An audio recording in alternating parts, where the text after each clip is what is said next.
యెహోషువ గ్రంథము 3వ అధ్యాయము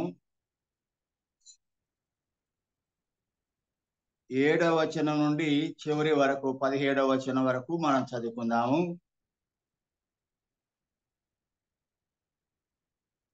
7వ వచనం నుండి 17వ వచనం వరకు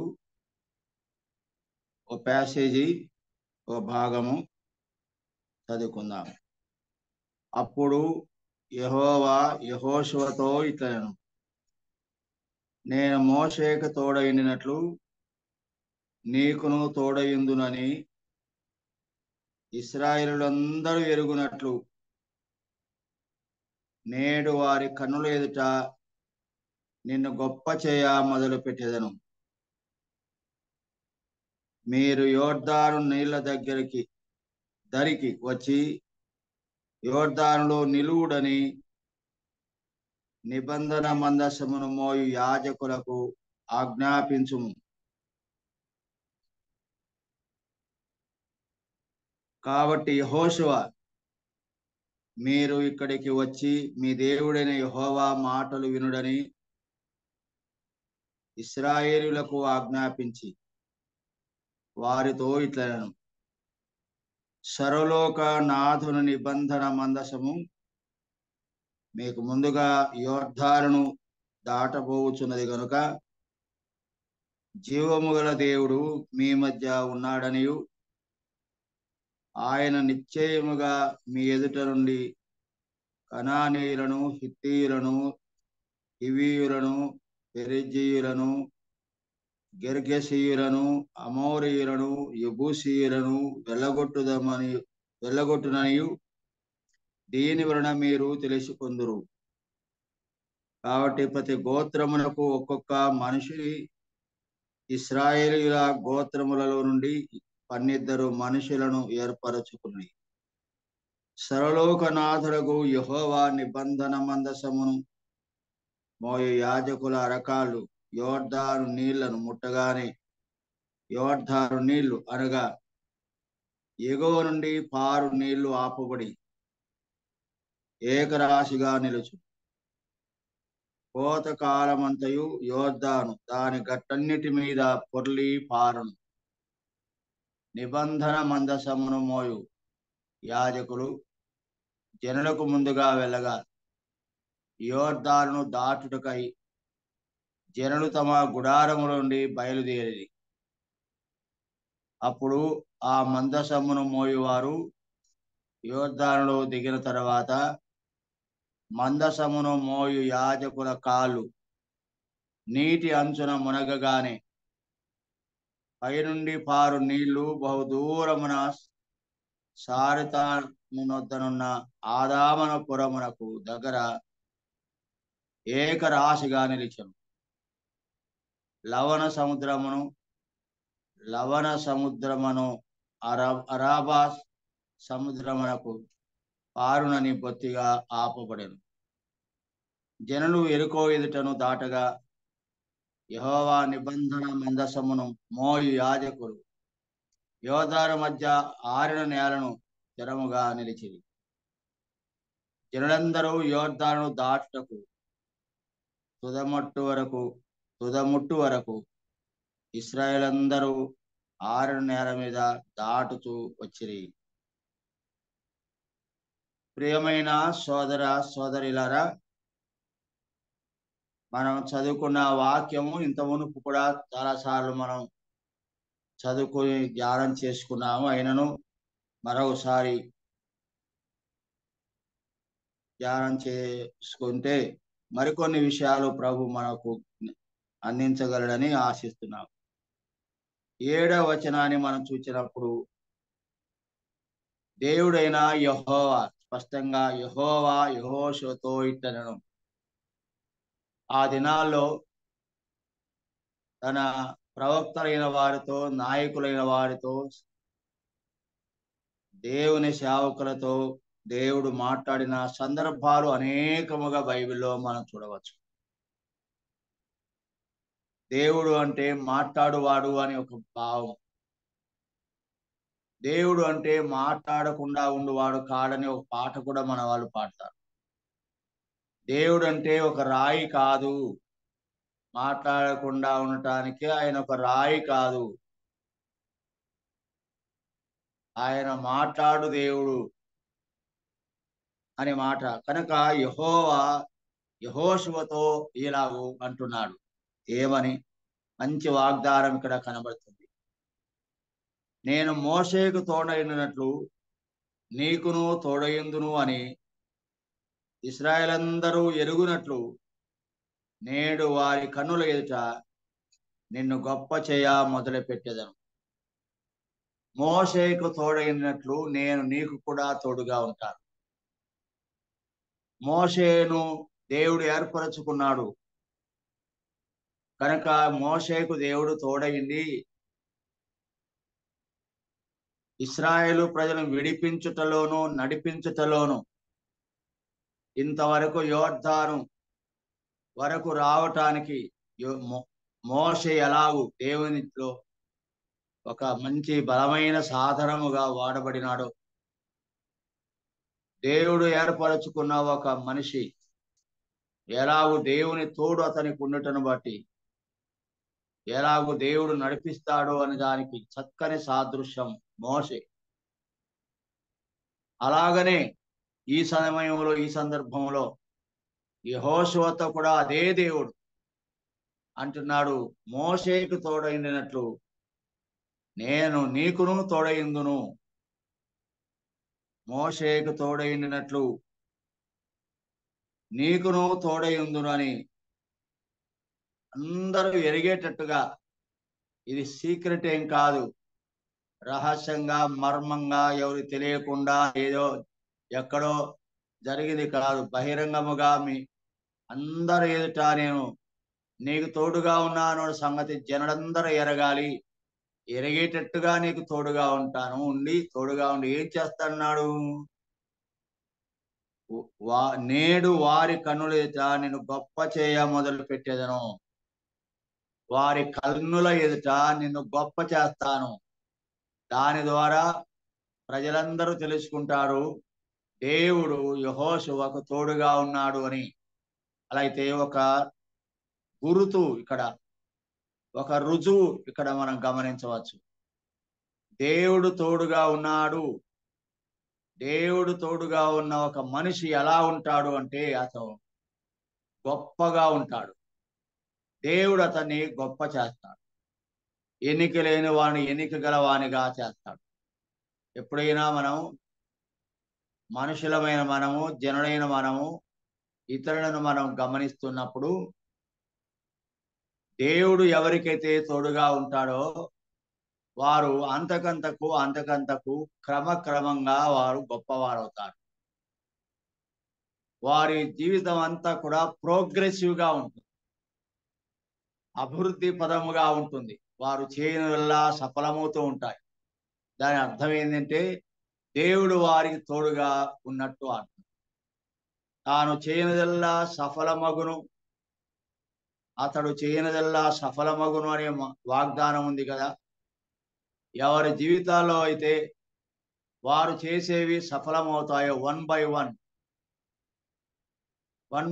ఒకదాని తర్వాత మరొకటి, ఒకదాని తర్వాత మరొకటి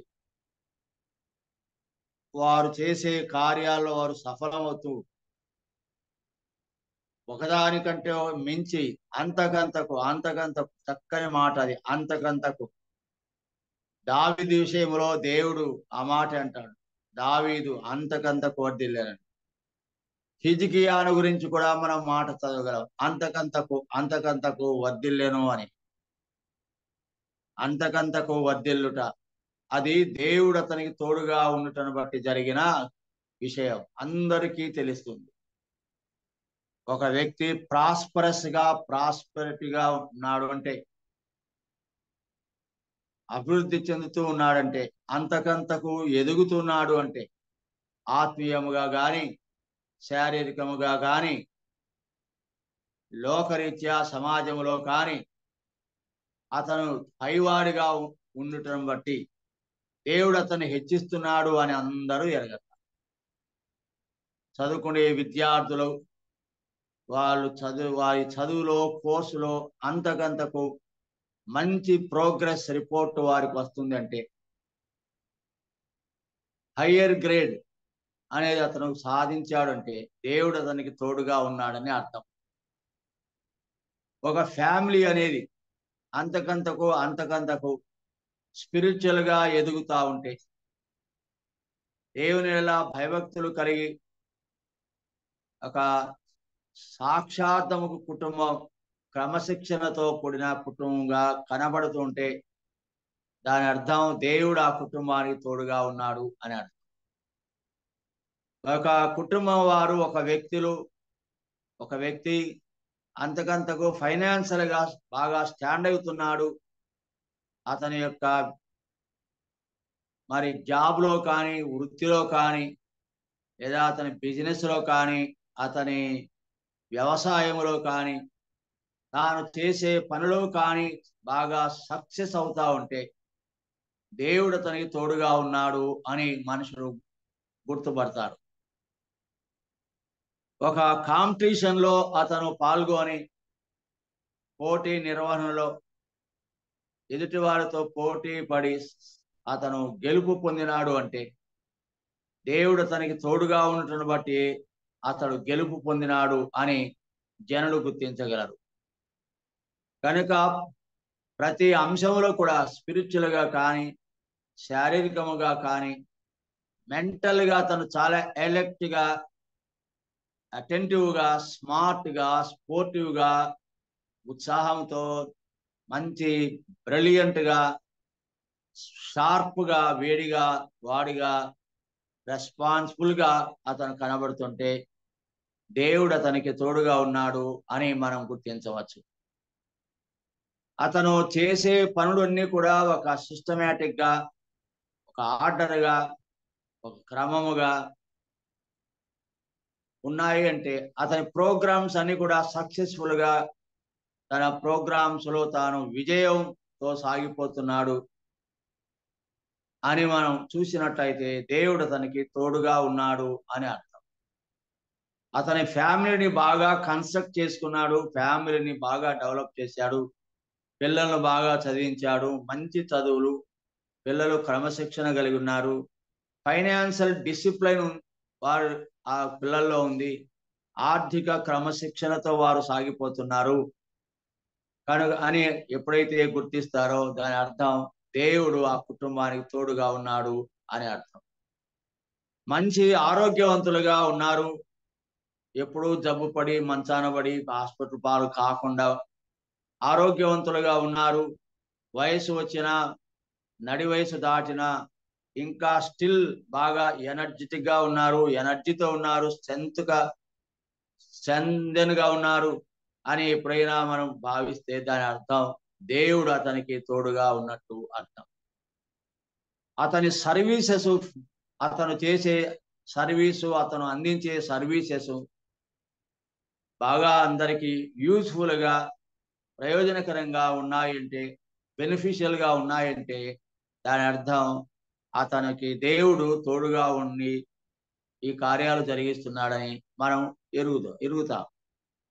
ఇలాగూ ఒక కుటుంబం వారు సంతోషంగా ఎప్పుడు ఆనందంగా ఉంటారు, సమాధానంగా ఉంటారు, చాలా ఐక్యంగా ఉంటారు, చాలా సన్నిహితంగా ఉంటారు, కుటుంబ కలహాలు ఏమి ఉండవు, వారందరూ సమాధానంగా ఉంటారు.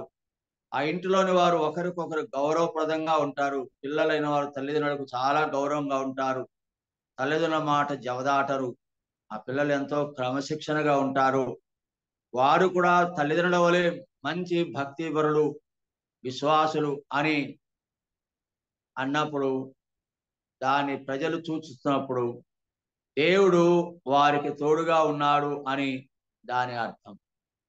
ఈ మాట మనం చక్కగా ఉదయకాలం చదువుకుంటున్నాము.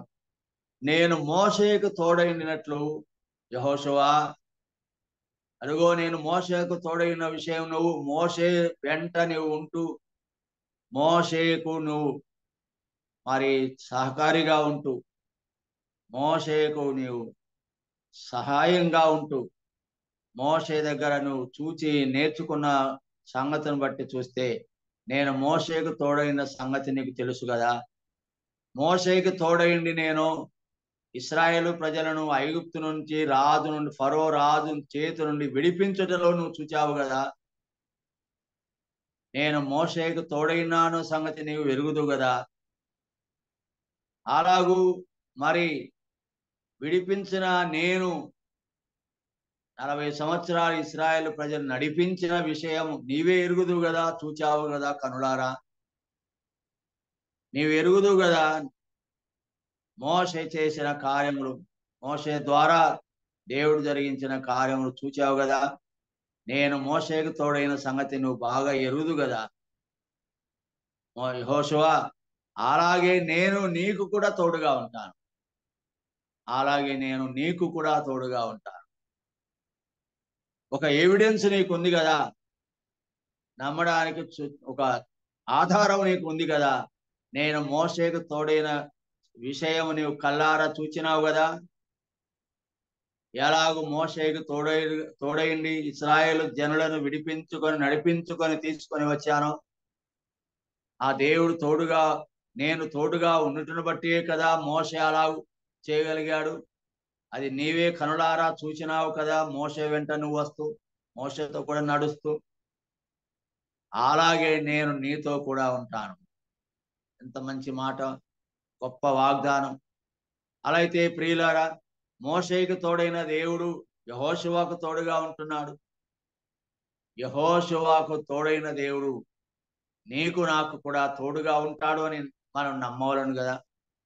అలా అయితే మోషేకు తోడైన దేవుడు బైబిల్ చరిత్రలో మనం చూసినప్పుడు యోసేపును గురించి కూడా ఈ మాటలు మనం చదువుతాం.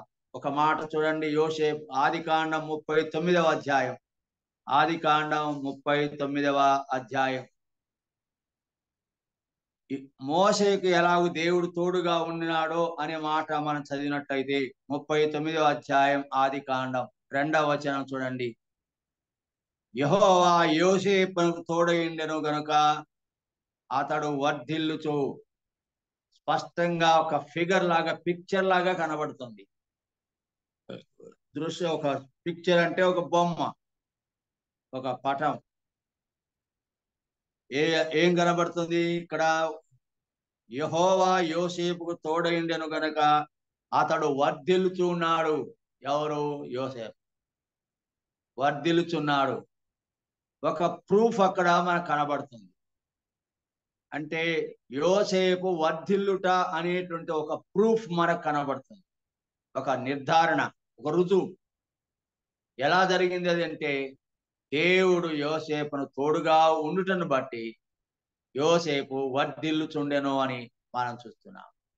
కనుక దేవుడు అబ్రహాముకు తోడుగా ఉండెను అని కూడా మనం చదువుతాం. అబ్రహాముకు తోడుగా ఉన్న దేవుడు అంటే అనాదిగా దేవుడు తోడుగా ఉండుట మనం గమనించవచ్చు.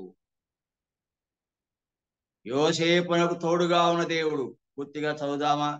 యెహోవా అతనికి తోడై ఉండెనని అతడు చేసినదంతయు అతని చేతిలో యెహోవా సఫలము చేసినని అతని యజమానుడు చూచినప్పుడు, ఆ ఫతీఫరని యజమాని చూచాడు. ఇది ఓపెన్ గా కనబడే దృశ్యం, బహిరంగముగా కనబడేటువంటి ఒక దృశ్యం ఏంటి అంటే అధిపతి అయినటువంటి ఫతీఫరు కూడా దీన్ని కల్లారా చూచినాడు. కల్లారా చూచినాడు. యోసేపు వర్ధిల్లెను. దానికి రుజువు ఏంటి, కారణం ఏంటి అంటే దేవుడు తోడై ఉన్నాడు. కాబట్టి ప్రియులారా, యోసేపునకు తోడైన దేవుడు నీకు నాకు తోడైనాడనే సంగతి మనం ఎన్నడూ మర్చిపోకూడదు. మరి తోడైనాడు అనే దానికి వాట్ ఈస్ ద ప్రూఫ్ అని మనం అడిగినట్టయితే అదిగో అతను వర్ధిల్లుతున్నాడు, అతను అంతకంతకు వర్ధిల్లుతూ ఉన్నాడు అని మనము చూస్తాము. కనుక 3వ వచనం, యెహోవా అతనికి తోడై ఉండనని అతడు చేసినదంతయు అతని చేతిలో యెహోవా సఫలము చేసినని అతని యజమానుడు చూచినప్పుడు. తర్వాత 4వ వచనం, యోసేపు మీద అతనికి కటాక్షం కలిగెను గనుక అతని యొద్ద పరిచర్య చేయువాడాయను. మరియు అతడు తన ఇంటి మీద విచారణకర్తగా అతను నియమించి తనకు కలిగినంతయు అతని చేతికి అప్పగించెను. పొతీఫర్ అనే యజమాని యొక్క అప్రిషియేషన్ పొంది అభినందనలు పొందినాడు. దేవుడు ఎవరికైతే తోడుగా ఉంటాడో అలాంటి వారు ప్రజల చేత అభినందించబడతారు. యు ఆర్ షబాష్, యు ఆర్ గుడ్, మీరు గొప్ప కార్యాలు చేశారు, మంచి చేశారు, చాలా మిమ్మల్ని మెచ్చుకోదగిన చాలా ఉంది, మీ జీవితం చూస్తే చాలా దేవుడు మీకు తోడుగా ఉన్నట్టు, మిమ్మల్ని ఆశీర్వదించినట్టు, బ్లెస్ చేసినట్టుగా అర్థమవుతుంది మాకు. దేవుని ఆశీర్వాదం చొప్పున మీరు ఇలాగూ ఈ స్థితిలో ఉండగలుగుతున్నారు, ఈ అనుభవంలో ఉండగలుగుతున్నారు, ఈ మంచి సాక్ష్యాన్ని మీరు పొందగలుగుతున్నారు అని ప్రజల అభినందనలు కూడా పొందగలము.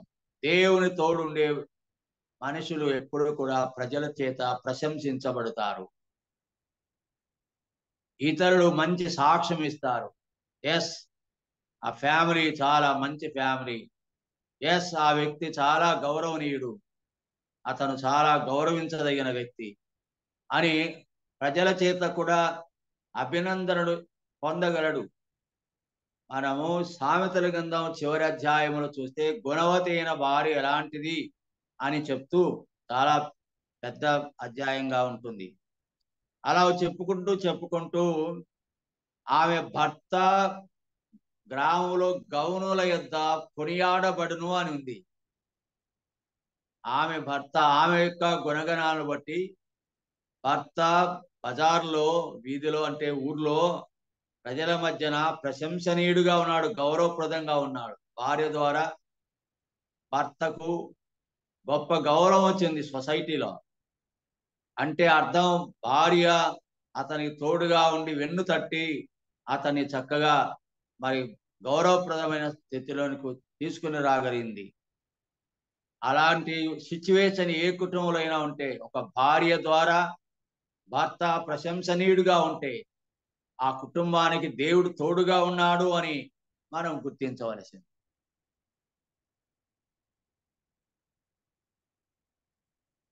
మన కుటుంబాలకు దేవుడు తోడుగా ఉన్నాడు అన్న సంగతి నీ పిల్లలు భయభక్తులు కలిగి ఉండటం బట్టి సూచన ఏంటంటే దేవుడు నీకు, నీ కుటుంబానికి తోడుగా ఉన్నాడని అర్థం. నీ కుటుంబం ప్రాస్పర్ గా ఉంటే దేవుడు నీ కుటుంబానికి తోడుగా ఉన్నాడు అని అర్థం. మీ కుటుంబం ద్వారా దేవునికి మహిమ కలిగేట్టుగా దేవుని యొక్క పనిలో కొనసాగుతూ ఉన్నట్టయితే దేవుడు మీకు తోడుగా ఉన్నట్టు అర్థం. నువ్వు చేసే కార్యములన్నీ సఫలమవుతున్నాయంటే అర్థం దేవుడు నీకు తోడుగా ఉన్నాడు అని అర్థం. కాబట్టి ప్రియులారా, ఎంత మంచి మాట. 4వ వచనం చూడండి, 39. యోసేపు మీద అతనికి కటాక్షం కలిగినంటే అధిపతి ఫరో యొక్క కటాక్షం, దయా దాక్షిణ్యాలు అంటే గొప్పవారి హై లెవెల్ పర్సన్స్ తో ఉన్నతమైనటువంటి ఆ మరి స్థానంలో ఉండే వారి ద్వారా అప్రిషియేషన్ పొందాడు అని అంటే దేవుని తోడు అతనికి ఉండటం బట్టి పెద్దవారు, పైవారు, అధికారులు కావచ్చు, నాయకులు కావచ్చు, వారు అభినందిస్తారు. ఎస్ అని అభినందిస్తారు. మనుషుల దయ పొందుతారు. దేవుని దయ, మనుషుల దయ. ఒక వ్యక్తి మనుషుల దయను పొందినాడు, మనుషుల అతని పట్ల దయ చూపుతున్నారు అని అంటే మొదట అతని మీద దేవుడు దయ చూపుతున్నాడని అర్థం. ఎవరైనా మన చుట్టూ ఉండే మన బంధువులు కానీ, స్నేహితులు కానీ, పొరుగువారు కానీ, సంఘస్థులు కానీ, మరి దేవుని సేవకులు కానీ, క్రైస్తవ సంఘంలోని విశ్వాసులు కానీ మన మీద దయ చూపుతున్నారంటే అర్థం మనమంటే అభిమానం, మనమంటే ప్రేమ, మనమంటే గౌరవం, మనమంటే మరి అభినందిస్తూ ఉంటే దానికి గుర్తు ఏంటంటే దేవుడు ఆ కుటుంబానికి తోడుగా ఉన్నాడు అని అర్థం. దేవుడు యెహోషువకు తోడుగా ఉండినవాడు, మోషేకు తోడై ఉండినవాడు, యోసేపునకు తోడైనవాడు అని మన ఈ భాగంలో చూస్తాం. చూడండి, ఇంకో మాట చదువుకుందాం. 5వ వచనం చివరి మాటలో లైన్ లో చదువుదాము. యెహోవా చూడండి మాట, యెహోవా యోసేపు నిమిత్తం ఆ ఐగుప్తుని ఇంటిని ఆస్వాదించను, యెహోవా ఆశీర్వాదం ఇంటిలోనేమి పొలములోనేమి అతను కలిగిన సమస్తం మీద ఉండెను అని మనం చూస్తున్నాం. యోసేపు దేవుని యొక్క ఆశీర్వాదం పొందినవాడు. యెహోవా ఆశీర్వాదం స్పష్టంగా బాగా క్లియర్ గా కనబడుతుంది, ఓపెన్ గా కనబడుతుంది, విజిబుల్ గా కనబడుతుంది. యోసేపుకు దేవుడు తోడుగా ఉన్నాడు అని. అలాగూ తోడుగా ఉండుటను బట్టి ఏం జరిగింది అని మనం చూస్తే, యెహోవా ఆశీర్వాదం ఇంటిలోనేమి పొలములోనేమి అతని కలిగిన సమస్తం మీద ఉంది.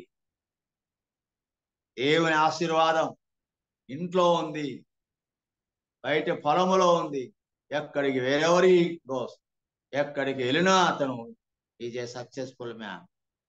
అందుకే ఫరో ఫరో ఇంటిలో ఉండిన ఆ తర్వాత అతను చెరసాలలో వేయబడిన ఆ తర్వాత అతను ఒక అధిపతి అయినాడు. దేవుడు అట్లా యోసేపును హెచ్చించిన దేవుడు, పీఠం మీద కూర్చుండబెట్టబడిన వాడు, హైయర్ లెవెల్లో టాప్ లెవెల్లో టాప్ బాస్ అయినాడు. ఇప్పుడు ఒక బాస్ ఇంటిలో బానిసగా ఉన్నవాడు చివరికి ఏమైనాడంటే ఒక బాస్ అయినాడు. చివరి వాడు పైవాడైనాడు, కిందివాడు పైవాడైనాడు. కిందివాడు పైవాడవుతున్నాడంటే అర్థం, అయినాడంటే అర్థం దేవుడు అతనికి తోడుగా ఉన్నాడు అని అర్థం. ఇంటిలో ఆశ్రయించబడి తన పొలములో బయట వృత్తి సంబంధమైన వ్యాపార సంబంధమైన ఆర్జన సంబంధమైన విషయాలలో తాను హై టాప్ లెవెల్లో టాప్ ఎండ్ లో ఉన్నాడు అంటే తన బిజినెస్ లో సక్సెస్ఫుల్ బిజినెస్ మ్యాన్ అయితే, ఒకవేళ వ్యాపారంలో విజయవంతుడైన వ్యాపారి అయితే దేవుడు అతనికి తోడుగా ఉన్నాడు అనే ఒక గుర్తు. తన వ్యవసాయంలో తాను మంచి వ్యవసాయం జరిగిస్తూ వ్యవసాయంలో సహితం అతను లాభదాయకముగా ఏ ఆర్థిక లోటు ఏర్పడకుండా తాను కొనసాగుతున్నాడంటే అర్థం దేవుడు అతనికి తోడుగా ఉన్నాడని అర్థం. తన ప్రయాణంలో వెళ్ళి చాలా సుదీర్ఘమైన ప్రయాణం చేసి రిటర్న్ అయి క్షేమకరంగా ఇంటికి చేరుకున్నాడంటే దేవుడు అతనికి తోడుగా ఉన్నాడు అని అర్థం. ఎందుకంటే దేవుని వాక్యం ఇలా చెప్తుంది, ఇది మొదలుకొని యెహోవా నీ రాకపోకల యందు నీకు తోడుగా ఉండును అని ఒక గొప్ప వాగ్దానం, ప్రయాణానికి సంబంధించిన వాగ్దానం మనం చూస్తాం. ఇది మొదలుకొని నీ రాకపోకలలో నీకు తోడుగా ఉండేదను అన్న గొప్ప వాగ్దానం. ఎప్పుడైతే ఒక ప్రయాణంలో మనం క్షేమముగా సులభముగా రిస్క్లెస్ గా మరి తిరిగి ఇంటికి చేరుకున్నాము, దానికి మన ప్రయాణంలో దేవుడు తోడుగా ఉన్నాడు అని అర్థం. మనం చేసేటువంటి వ్యాపారంలో లేదా వృత్తిలో ప్రొఫెషనల్ గా వృత్తిరీత్యా ఆ రోజంతా కూడా మన పనిని చక్కగా చేసుకొని ముగించుకొని ఆ రోజుటి పనిని ఆ రోజు ముగించుకొని తిరిగి మనం వచ్చినాము అంటే దాని అర్థం దేవుడు అతనికి తోడుగా ఉన్నాడు అన్నాడు. అందుకన్నాడు కదా, అతను చేయనిదంతా సఫలమగును అనే మాట మనం చదువుతాము కీర్తనలో 1వ అధ్యాయం 3వ వచనం. కాబట్టి ప్రియులారా, యెహోషువకు తోడుగా ఉండెను అనే విషయం అందరూ కన్నుల ఎద్ద దేవుడు కనపరచాలని కోరుతున్నట్టు మనం చదువుకున్నాం. యెహోషువ గ్రంథం 3వ అధ్యాయం 7వ వచనంలో ఆ మాట మనం గమనించాం. నేను మోషేకు తోడైనట్టు నీకును తోడైందు. ఉదయకాలం ఇలాగ మనం నమ్ముదాం ఈ మాటను. అబ్రహాముకు తోడుగా ఉన్న దేవుడు, మోషేకు తోడుగా ఉండిన దేవుడు, యోసేపుకు తోడుగా ఉండిన దేవుడు, అలాగే ఎందరికో తోడుగా ఉండిన దేవుడు, దావీదుకు తోడుగా ఉండిన దేవుడు, హిజ్కియాకు తోడుగా ఉండిన దేవుడు, ఇమ్మానుయేలుకు తోడుగా ఉన్న దేవుడు, అలాగూ గిద్యోనుకు తోడుగా ఉన్న దేవుడు, అలాగూ బైబిల్లో ఎంతో మందికి తోడుగా ఉన్న దేవుడు. ఇదిగో ఇక్కడ యెహోషువకు తోడుగా ఉన్న దేవుడు మరి నీకు నాకు తోడుగా ఉండడా? యేసుక్రీస్తు ప్రభు మరొక పేరు ఇమ్మానుయేలు దేవుడు అనే మాట మనం ఎరుగుతుంది. కన్యక గర్భవతి కుమారుని కంటుంది, అతనికి ఇమ్మానుయేలను పేరు పెట్టుదు అని దేవుని దూత చెప్పడం బట్టి యేసు క్రీస్తుకు మరొక పేరు ఇమ్మానుయేలు దేవుడు. ఇమ్మానుయేలు దేవుడు అంటే దేవుడు మనకు తోడు అని అర్థం, అందులో దాగి ఉన్న భావం. అలాగే యేసుక్రీస్తు ద్వారా, యేసుక్రీస్తుతో మనకుండే సంబంధాన్ని బట్టి, ఆయన మన విశ్వాసం ఉంచుటను బట్టి ఆయన తోడు మనకు ఎల్లప్పుడూ ఉంటుందని మనం నమ్మవలసింది. కనుక మోషేకు తోడైనట్టుగా యెహోషువకు తోడైన దేవుడు, యెహోషువకు తోడైనట్టుగా నీకు నాకు కూడా తోడైండు దేవుడని మనం గట్టిగా నమ్మి విశ్వసించి అలాగ ముందుకు సాగడం చాలా అవసరం. అది ప్రజలందరి ఎదుట నేను కనపరుస్తాను, ప్రజలందరి విషయాన్ని తెలుసుకుంటారు, గుర్తుపెట్టుకుంటారు. మోషేకు తోడైనట్లుగా నేను నీకు తోడుగా ఉంటాను, తోడైన విషయం అందరికి కనబడేట్టుగా కూడా నేను చూపిస్తాను, నేను నీకు తోడై ఉన్నాను అని అందరూ చూస్తారు కల్లారా. ఒక అద్భుతమైన కార్యం ద్వారా, ఒక ఆశ్చర్యమైన కార్యం ద్వారా ఈ సంగతి తెలుసుకుంటారు అని దేవుడు సెలవిస్తున్నాడు. తర్వాత చూడండి 14వ వచనానికి మనం వెళ్తే, 14వ వచనానికి మనం నేరుగా వచ్చినప్పుడు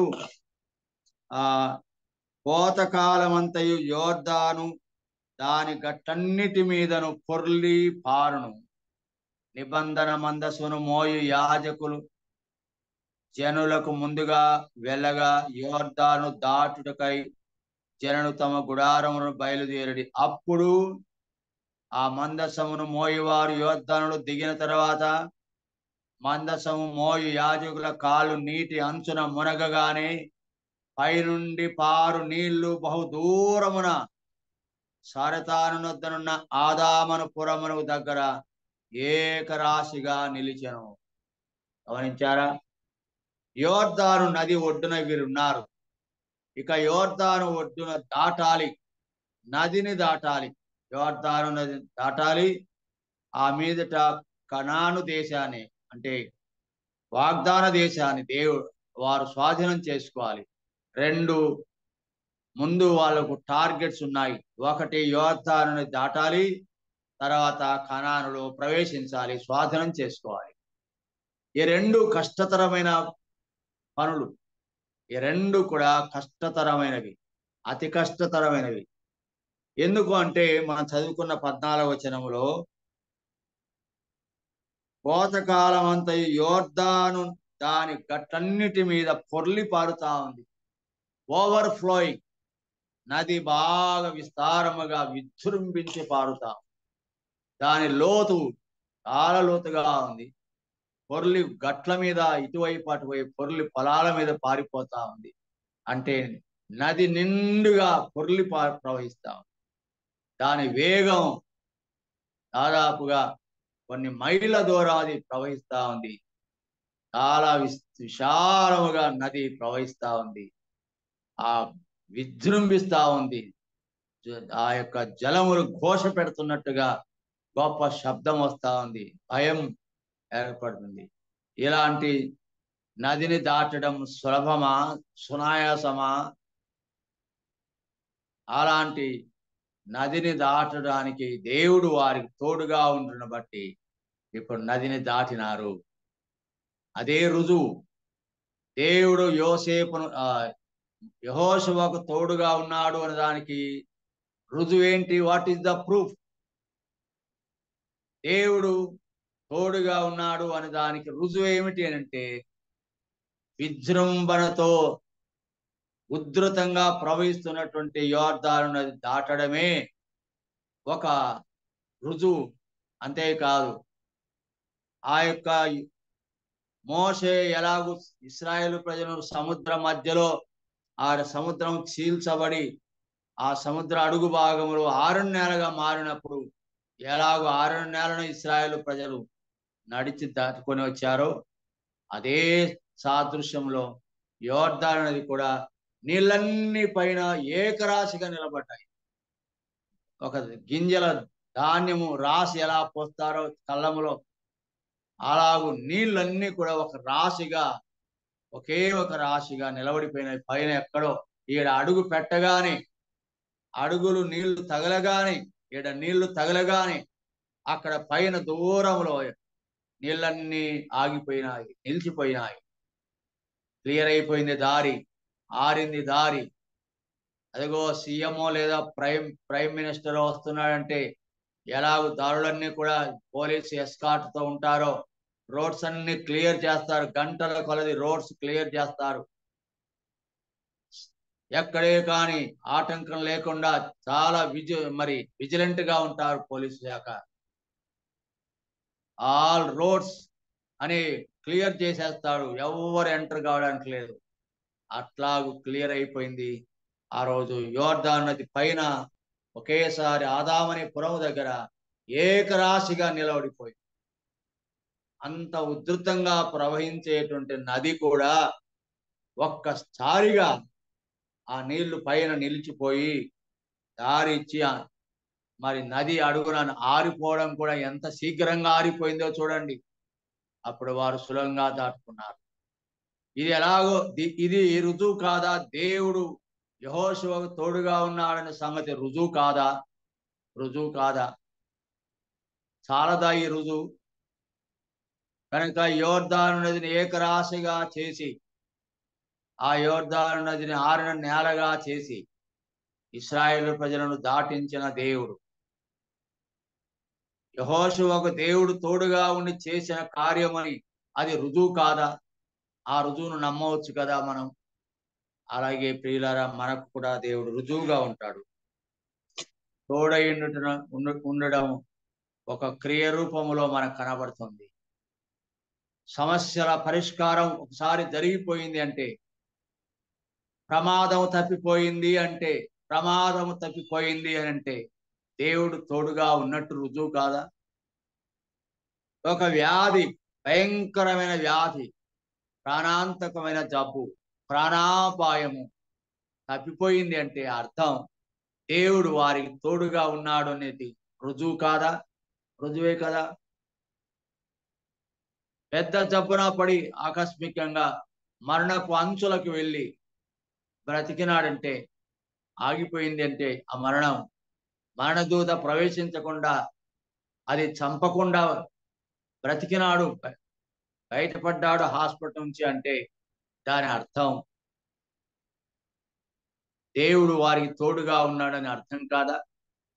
ఒక వ్యక్తి అప్పుల పాలై ఏ కారణం చేతనైనా ఆర్థికమైన లోటులో, ఇబ్బందిలో ఉంటూ, ఆర్థికమైన బాధలో ఉంటూ ఆకస్మికంగా అతని అప్పులు తొలగిపోయి దేవుడు వారికి సాయం చేయడాన్ని బట్టి మంచి పంట రావడమో, పశువుల ద్వారానో, లేదా వస్తువులకు ధర పలకటం ద్వారానో, పైరు పంటలు బాగా పండడం ద్వారానో, ఏదో విధంగా నీ అప్పులు తీరిపోయినాయి అని అంటే, నీ తిప్పలు తొలగిపోయినాయంటే రుజువు ఏంటి? దేవుడు అతనికి తోడుగా ఉన్నాడని అర్థం కాదా?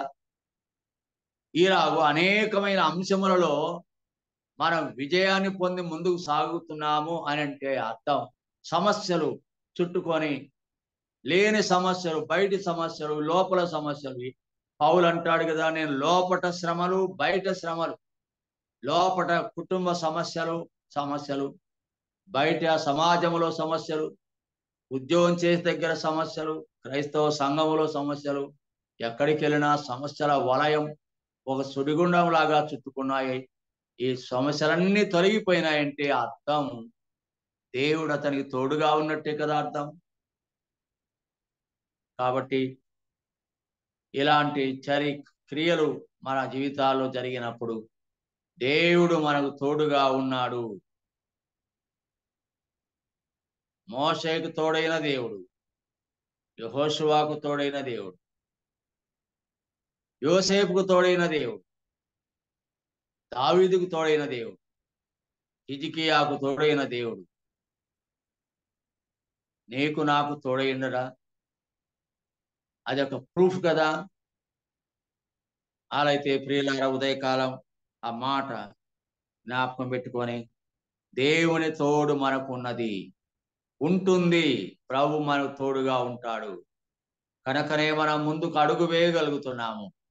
కనుకనే మన జీవితం కొనసాగుతా ఉంది. కనుకనే ఆరోగ్యవంతంగా ముందుకు సాగుతున్నాము. ఒక వ్యాధి నుండి, ప్రాణాంతకమైన జబ్బు నుండి బయటపడి వచ్చామంటే దేవుని తోడు ఉండటను బట్టియే కదా. అపాయకరమైన ప్రమాదం వచ్చి ప్రాణాంతకమైన పరిస్థితుల్లో నుండి బయటపడినామంటే దేవుడు తోడు ఉన్నట్టే కదా. ఎల్లప్పుడూ కూడా దీన్ని మనం గుర్తుపెట్టుకోవాల్సిన్నాం. దేవుడు మోషేకు తోడైన దేవుడు, యెహోషువకు తోడైన దేవుడు, నాకు కూడా తోడుగా ఉన్నాడు. ఇది మన విశ్వాసం.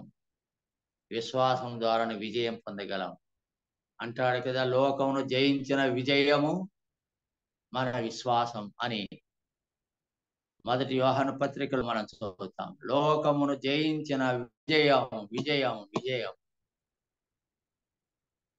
మన విశ్వాసం. దేవుడు మోషేకు తోడైన వాడు, యెహోషువకు తోడైన వాడు, నాకు తోడుగా ఉన్నాడు అని నమ్మటమే విశ్వాసం. విశ్వాసాన్ని మించినటువంటి బలమైనది మరొకటి ఉండదు. విశ్వాసం ద్వారా వారు రాజ్యములను జయించిరి, సింహముల నోళ్ళు మూయించిరి. సింహముల నోళ్ళు మూయించినారు, రాజ్యమును జయించినారు, అగ్ని బలమును చల్లార్చినారు అని హెబ్రీ పత్రిక 12వ అధ్యాయం 11వ అధ్యాయం 33వ వచనంలో ఈ మాటలు మనం చూద్దాం. విశ్వాసం, నమ్మిక, అలాంటి దృఢమైన, స్థిరమైన, నిలకడైన విశ్వాసం దేవుని పట్ల కలిగి ముందుకు సాగవలసిన వారిగా ఉంటున్నాము. ప్రభు ఈ మాటలు మన కొరకై దీవించునుగాక.